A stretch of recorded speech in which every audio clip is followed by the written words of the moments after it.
all of us in the industry, whether agricultural industry, whether transport industry, whether production industry, we should jointly contribute to building graduates who will come out of the universities to come and work. So the Nigerian university graduate who read agricultural science should not be going and queuing up to join civil defense.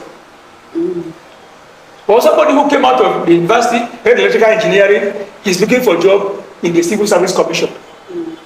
That the industries should contribute to standardize even the curriculum.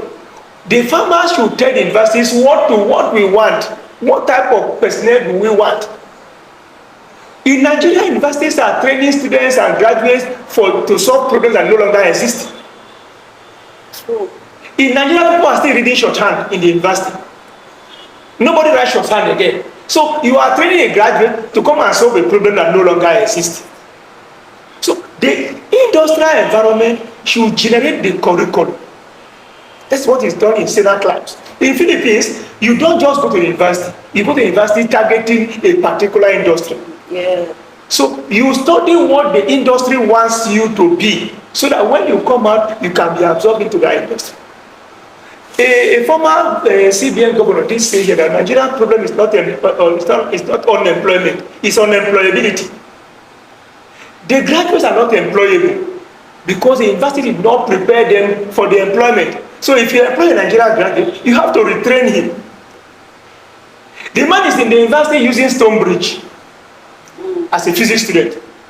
Stonebridge is the factory that created that Stonebridge is closed already in Germany. They no longer create that Stonebridge. So what is he coming to do in the industry where Stonebridge is no longer there? In a telecom student, you are using Pico tester. Pico tester no longer is because there is no more PFA cables. We are not talking about optic fiber cable where Pico tester has no value. So the university should train graduates to the need of the industry. That is one of the ways to sustain agricultural policy. The agricultural policy should be backed by legislation.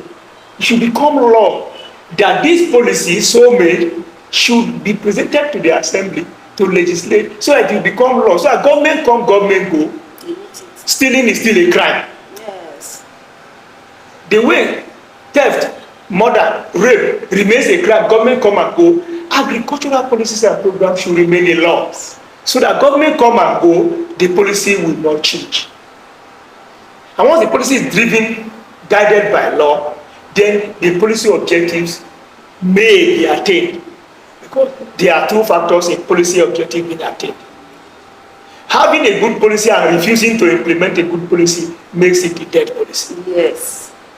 And having a good policy and do not having the capacity, the competence to implement the policy makes also the policy dead. You recall the 6334 system of education as designed by Professor Fafunwa. The policy design was that a person who left junior secondary 3 should be able to carry out a simple technology work. The policy was kick-started before the manpower to implement the policy were trained.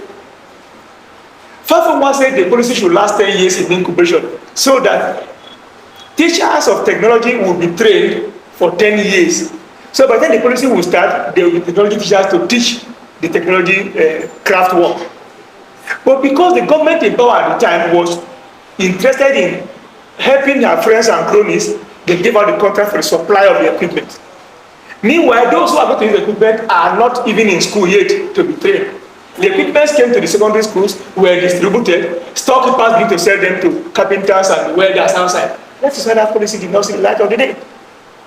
So the policy should be guided by law. Manpower development should be stepped up, then research and development. Thank you so much, Comrade. Thank you. And this is actually very important that even with the policies that we have, if we don't have the capacity to be able to work, then the policy is there, like I said. If we also don't have implementation, political will, implementation power, and all of these things, they are very important for policies to thrive.